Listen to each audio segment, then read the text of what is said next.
Blessings upon you today. Welcome to our Cornerstone Word for the week. I'm Pastor A.T. Curry, and as always, it's a joy, honor, and delight to share with you in the study of the Word. I'm super excited about our study today. It's an intriguing passage of Scripture found in the book of Proverbs. Proverbs chapter 3 and verses 1 through 12 is what we will be focusing on today. That's in the Old Testament record, the book of Proverbs, Proverbs chapter 3, verses 1 through 12. This is still within our series dealing with faith, learning about faith. And today we're looking at faith and trust. And some commentaries list the title of this study as Wise Beyond Your Years. Wise Beyond Your Years. It's an intriguing passage for our consideration. That word Proverbs comes from a word that we actually get the word proverbial from as well. Prefix pro, to produce, to promote. It's something that is putting forth, and that root word, verb, word, vernacular. It's a truth being put forth, and it also carries the context that it's a truth being put forth that ought to be considered not just on one occasion, but it ought to be something that is thought of time and time again. And so this book is titled Proverbs, Truths. They are, get this, they are not promises, but they are principles. They're principles, not promises, but they are principles. Well, where did they come from? Well, they are attributed to one by the name of Solomon. Well, who is Solomon? This Solomon refers to King Solomon. King Solomon. King Solomon. Well, who is King Solomon, right? Well, he's the third king of all of Israel. You remember his father, who served as king prior to him, none other than David, King David. And of course, he was preceded by Saul, King Saul.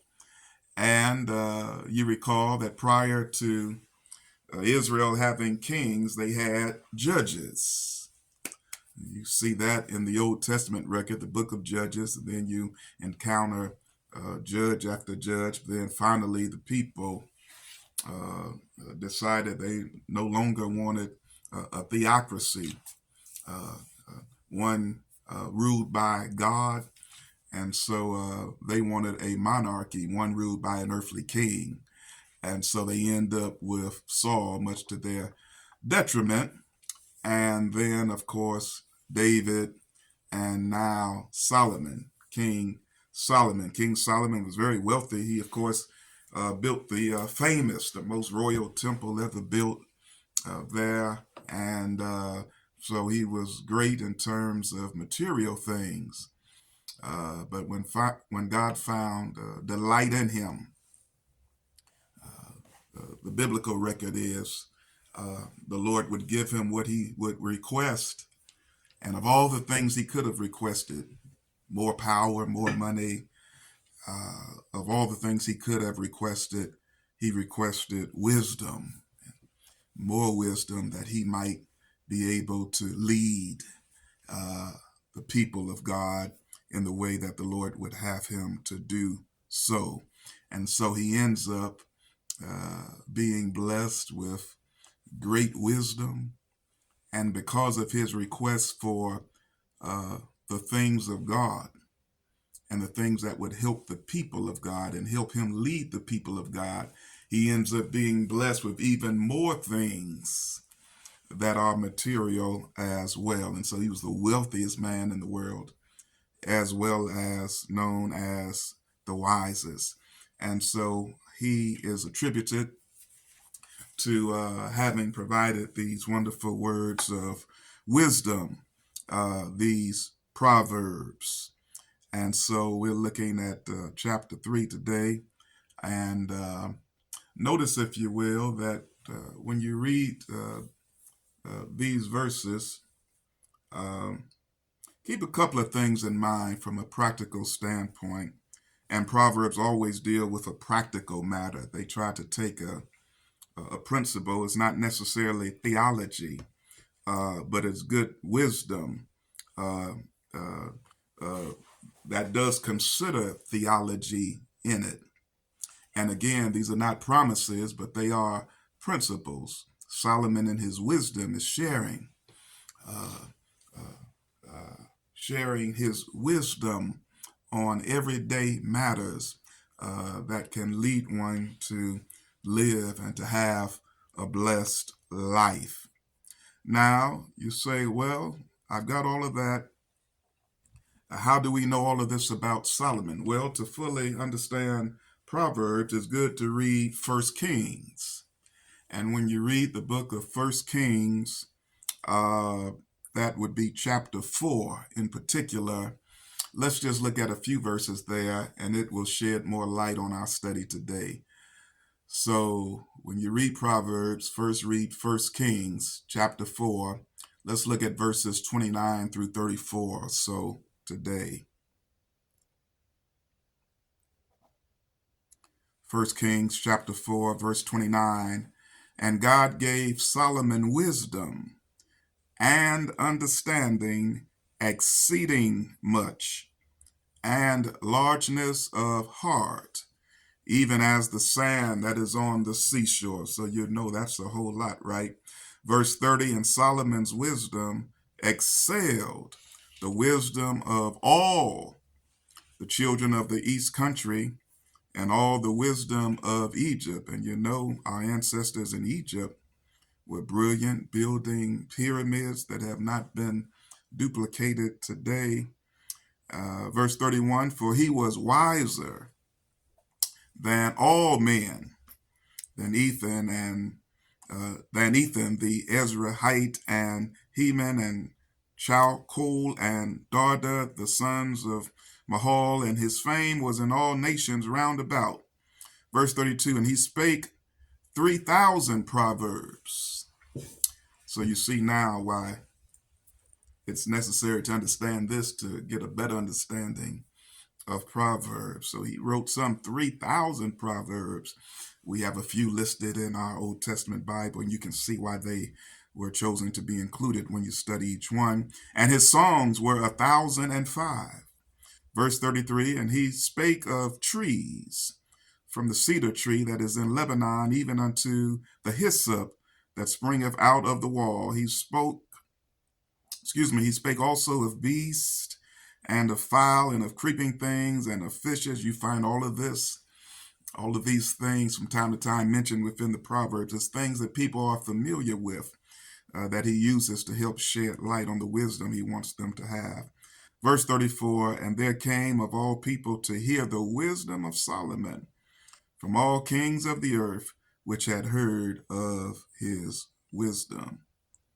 All right, so that's the backdrop of Proverbs and Solomon. Now let's get down to chapter 3, beginning with verse 1. King James Version says, my son. Now, whether this be his biological son or not, which it very well could have been, but also others that looked up to him and respected and honored him and would listen to him for wonderful sage advice. He says, my son, forget not my law, but let thine heart keep my commandments. Now, when you read Proverbs chapter 3, the first 10 verses are what you call couplets. Every two verses in Proverbs chapter 3 from 1 through 10 are what you call couplets. There are two verses. The first part of the couplet is a command. The second part of the couplet is a reward. So verse 1, you have a command. Verse 2, you have a reward.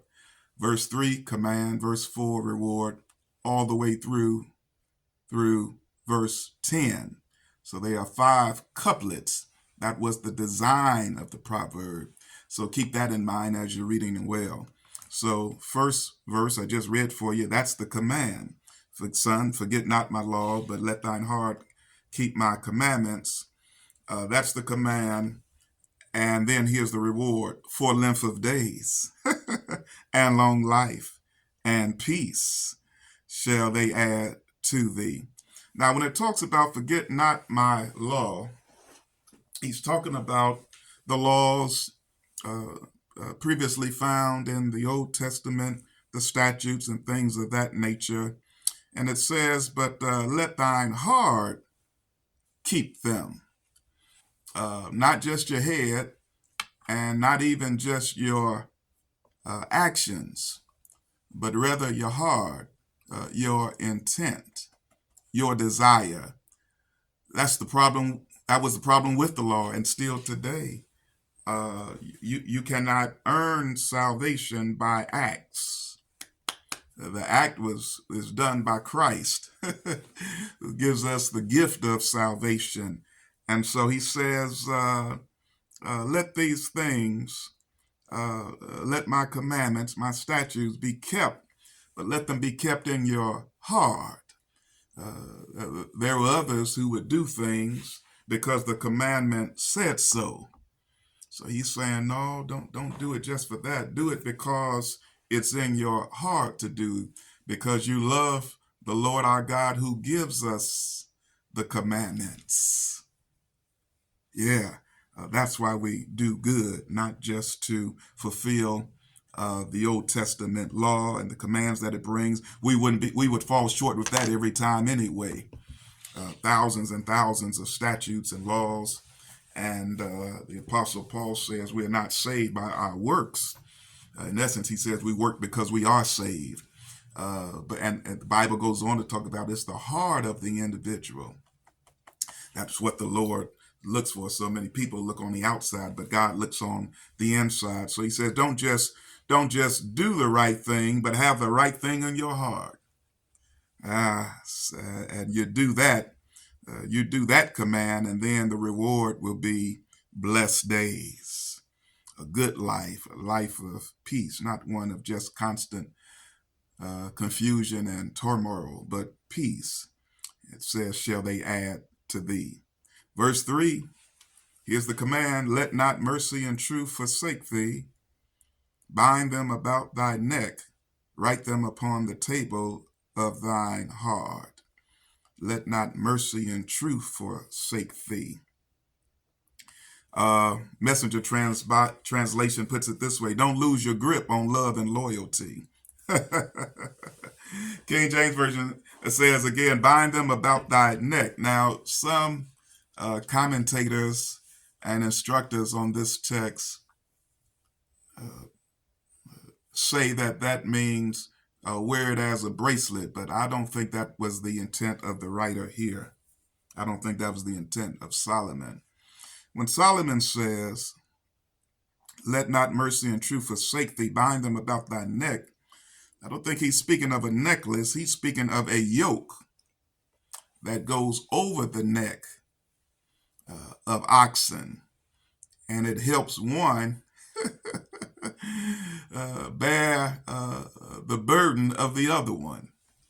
A yoke, and it's tailor fitted to go on the neck. You hear Jesus say, "My yoke is easy, and my burdens are light." Yeah. So he says, endorse, love, embrace mercy and truth. Never let it go from you. Don't lose your grip on love and loyalty, mercy and truth. Be kind and gracious. Have mercy on one another. He says, bind them about thy neck as a yoke. Not only will it help you, it will help the ox next to you that's being yoked with you, because you can't ever be yoked by yourself. Yokes are built for two. And so mercy and truth extended helps you and the one with you. Write them upon the table of thine heart. That's the command. And then here's the blessing. Again, these are couplets: command, blessings, Here's the blessing. If you do that, so shalt thou find favor. I told you it was an intriguing passage. So shalt thou find favor and good understanding in the sight of God and man. Verse 5. Here's the commandment. Trust in the Lord with all thine heart, and lean not unto thine own understanding. That doesn't mean don't go to school. That doesn't mean get all the education you can, because you're going to need that. But just know that it all comes from the Lord. It's He who makes it possible. You can supplement. You can be a prepared vessel. The Bible says you ought to be studying. That means getting an education, getting some learning, getting some understanding, and all that get some understanding. So it doesn't mean just stop studying, stop going to school, just ask God for wisdom. No, when you do your part, God does His. And so learn all you can. Learn all you can. Trust in the Lord with all thine heart. Lean not unto thine own understanding. Then here's a promise. In all thy ways acknowledge Him. He shall direct thy path. He'll bless your walk when you do that. Yeah, when you acknowledge Him for giving you the understanding. He'll bless you. He'll bless the path as you go. Let me see if I can make that clear. Messenger translation puts it this way. Listen for God's voice in everything you do, everywhere you go. He's the one who will keep you on track. Yeah. Don't assume that you know it all. Don't assume that you know it all. All thy ways. Yeah, acknowledge Him. He'll direct thy paths. Listen, here's verse number 7. Verse number 7. Here's the command in this couplet. The command is verse 7. Be not wise in thine own eyes. Fear the Lord and depart from evil. Be not wise in thine own eyes. Fear the Lord. Depart from evil. Then here's the reward. Verse 8. It shall be health to thy navel, marrow to thy bones. Health to thy navel. Navel. You might find that word from time to time mentioned in the Bible. They were perhaps in many ways more studious and knowledgeable about the body than we are today.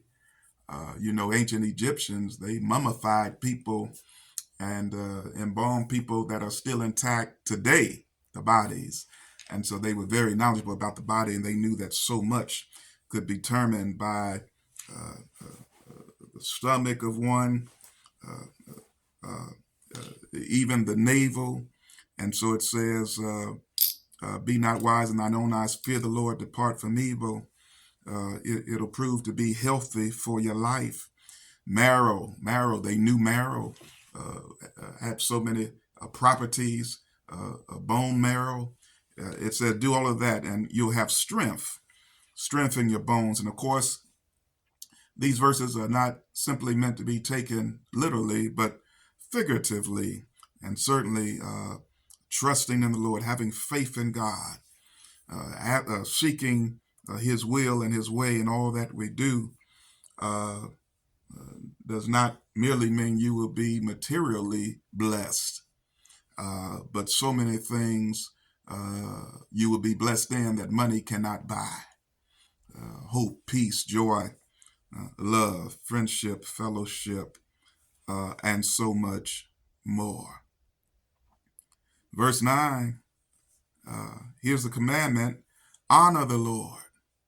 Honor the Lord. Honor the Lord. Not invest in the Lord with your tithes and with your honor and with your offering, but honor the Lord. Not invest, honor. He's not just an ATM machine. He's not a genie that comes out of a bottle when you rub it and throw your money and tithe in. No, it's honor the Lord. Bless the Lord with your substance, with the first fruit of all your increase, with your tithes and with your offerings, your 10%. of your intake. Bless the Lord with that. And when you do that, what's the promise? So shall thy barns be filled with plenty. The barns, your storehouse, not just in a literal sense again, but whatever you're able to draw from in so many ways, relationships, family, loved ones, your barns. They'll be filled with plenty. That word plenty, overflow. And thy presses shall burst out with new wine. Thy presses, meaning thy wine presses, they have a vat. And the reward is that when you bless the Lord with the first fruit of your increase, when you give unto the Lord your tithes and your offerings, he'll bless your wine to overflow. Some studies end right there, but I think it's wise for us, pun intended, to look at verse 11 and 12 as well. Verse 11 says, my son, despise not the chastening of the Lord, neither be weary of his correction. Now, verse 11 and 12 helps those who might be confused about verses 1 through 10, and those who misinterpret verses 1 through 10 to mean that if you do all of these things, and again, these are not promises, these are principles. These are wise principles to keep in mind, to be repeated. They're not saying that if you do all these things, you won't ever have any mountains to climb. You won't ever have any situations that can, from time to time be an annoyance to you. And some of it may even come from the Lord by way of disciplining you. And so he says, now that you've got verses 1 through 10, just please understand that from time to time the Lord may chasten you. He may correct you. He may allow you to go through some things in order for you to learn some things. He may allow you to lose some things in order to better appreciate some things that you gain. And he says, but don't be dismayed by that. Don't be weary of his correction. Verse 12, for whom the Lord loveth, he correcteth. If he didn't love you, he'll let you go. That's why you wonder sometimes, how can the wicked just prosper? They don't even go to church and look like they don't have a whole lot of problems like this, like you might have. But the Bible says, be not envious of the workers of iniquity.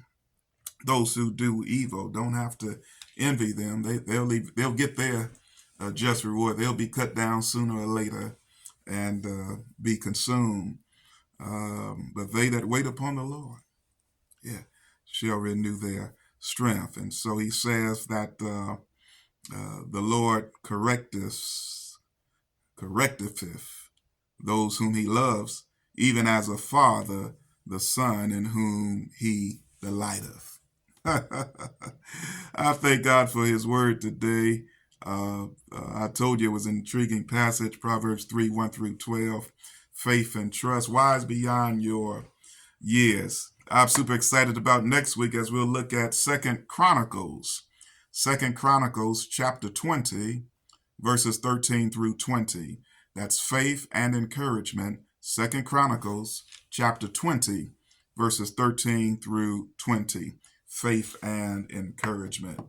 Again, I'm Pastor A.T. Curry. Thank you for tuning in to our Cornerstone Word for the week. As always, you're invited to join us in person live every Sunday morning, 9 a.m., 640 Ebenezer Church Road, Fayetteville, Georgia, right on the Fayetteville-Peachtree City line. 9 a.m. It's an hour of power. You would be blessed by it. Until next time, blessings upon you.